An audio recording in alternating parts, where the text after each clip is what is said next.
उपमुख्यमंत्री सुनेत्रा पवारांनी बारामती पोटनिवडणुकीसाठी अर्ज दाखल केलाय। यावेळी उपमुख्यमंत्री एकनाथ शिंदे, महसूल मंत्री चंद्रशेखर बावनकुळे, धनंजय मुंडे, प्रफुल्ल पटेल उपस्थित होते। सुनेत्रा पवारांनी अर्ज दाखल केल्यानंतर आदिती तटकरेंनी काय प्रतिक्रिया दिली आहे पाहूया।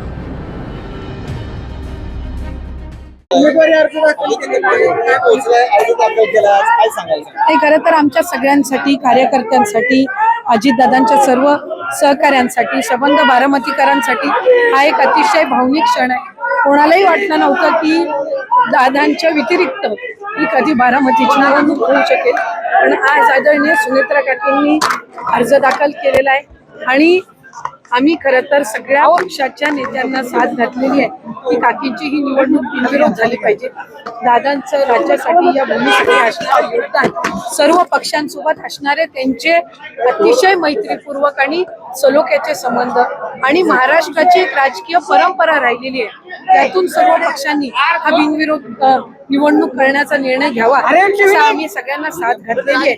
मला खात्री आहे अजूनही त्या साधेला एक सकारात्मक प्रतिसाद हा सर्व पक्षांचा त्या निमित्ताने मिळेल। राज्याचे मुख्यमंत्री देवेंद्र फडणवीस साहेब, उपमुख्यमंत्री शिंदे साहेब, आज बावनकुळे साहेब सुद्धा या ठिकाणी आलेले होते। राष्ट्रवादी काँग्रेस पक्षाचे आदरणीय भुजबळ साहेब, तटकरे साहेब, दिलीप वळसे पाटील साहेब यांनी सुद्धा सर्व पक्षाच्या नेत्यांसोबत त्या ठिकाणी संपर्क केलेला आहे। कालही त्यांनी खारगे साहेबांसोबत संपर्क करण्याचा तटकरे साहेबांनी, प्रफुल्लभाईंनी सुद्धा प्रयत्न केला। याआधी दिलीप वळसे पाटील साहेब असतील, भुजबळ साहेब असतील यांनी सुद्धा त्या ठिकाणी वेगवेगळ्या पक्षाच्या नेत्यांसोबत, मग उद्धव बाळासाहेब ठाकरे साहेब असतील यांच्यासोबत वगैरे त्या ठिकाणी त्यांनी संपर्क केला। त्यांनी त्या ठिकाणी सहकार्य दर्शवलं। वेगवेगळ्या ज्या राजकीय छोटे मोठे पक्ष आणि संघटना आहेत यांनी सुद्धा आज आदरणीय सुनेत्रा काकींना त्यांनी बिनशर्त पाठिंबा दिलेला आहे। आम्ही त्यांचे या निमित्ताने आभार मानतो आणि ही निवडणूक बिनविरोध व्हावी अशीच आमच्या सगळ्यांची, तरी सर्व राजकीय पक्षांना त्या निमित्ताने भावनिक विनंती राहील।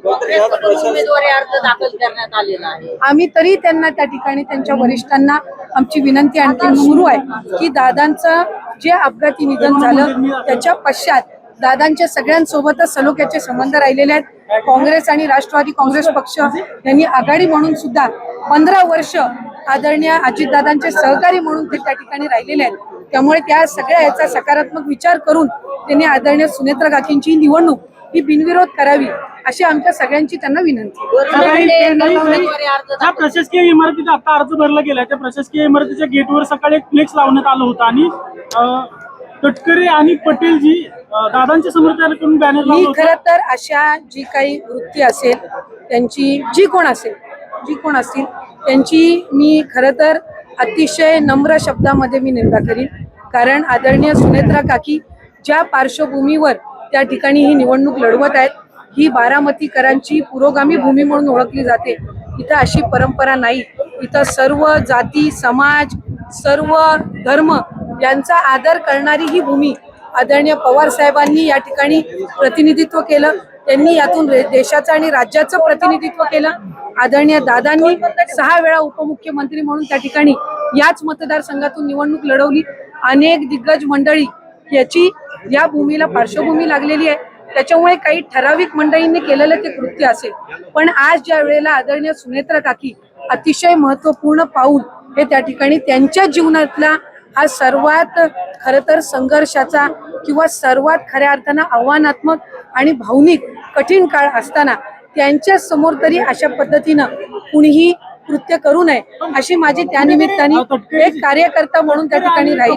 तटकरे आणि मला त्या ठिकाणी आपण जर बघितलं तर तो छोटा बॅनर होता, त्याच्यावर कुठल्या कार्यकर्त्यांनी त्याचा नावाचा उल्लेख केलेला नाही। त्याच्यावर कुठलाही, आम्ही सगळे दादाप्रेमीच आहोत।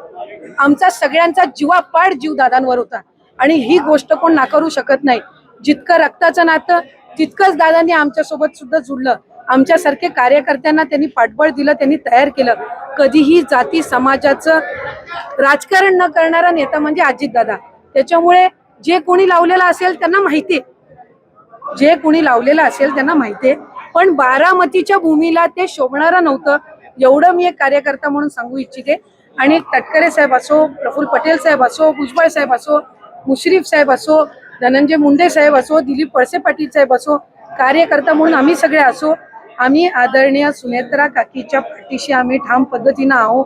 कोणाला पटो कोणाला न पटो, कोणते विशिष्ट घटक आहेत ज्यांना ते पटतंय नाही पटतंय या तपशिलात मी आज जाणार नाही, कारण आजचा दिवस आमच्या सगळ्यांसाठी सुद्धा अत्यंत भावनिक आहे. त्याच्यामुळे माझी सगळ्यांना विनंती राहील की बारामतीकरांची ही विचारधारा नाही, ही माझ्यासारखा एक कार्यकर्ता माहिती आहे. आम्ही बारामतीचं उदाहरण हे संबंध राज्याला आणि देशाला देतो. मी माझ्या मतदारसंघामध्ये भाषण करत असताना मी म्हणते की जशी वारकरी संप्रदायिकांसाठी पंढरी ही पंढरपूर असते, तशी लोकप्रतिनिधींसाठी विकासात्मक पंढरी किंवा उदाहरण कुठलं तर ते बारामती असतं. त्याच्यामुळे आम्ही सगळेच जी बारामती आदरणीय श्रद्धेय कैलासवासीय शारदा आजी पवारांनी घडवली असेल, जी आदरणीय पवार साहेबांनी घडवली, जी आदरणीय अजितदादांनी घडवली, यापुढे सुनेत्रा काकी त्या ठिकाणी घडवतील. खासदार म्हणून सुप्रियाताईंनी या ठिकाणी प्रतिनिधित्व केलं. त्या बारामतीकरांची ही परंपरा नाही.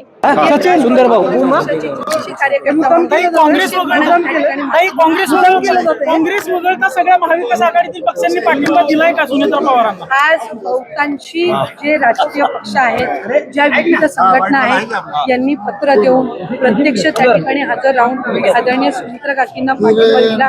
त्या सगळ्यांचे आम्ही कार्यकर्ता म्हणून आभार मानतो. आणखीन सुद्धा महायुतीचे जे नेते आहेत किंवा आमच्या पक्षाचे सुद्धा जे वरिष्ठ नेते आहेत, हे काँग्रेस पक्षाच्या वरिष्ठ नेत्यांसोबत संपर्क साधतायत. आमच्या सगळ्यांची इतकीच इच्छा आहे की ज्या पद्धतीनं महाराष्ट्राची राजकीय परंपरा आहे आणि ती राजकीय परंपरा काकींची हात जोडून सर्व राजकीय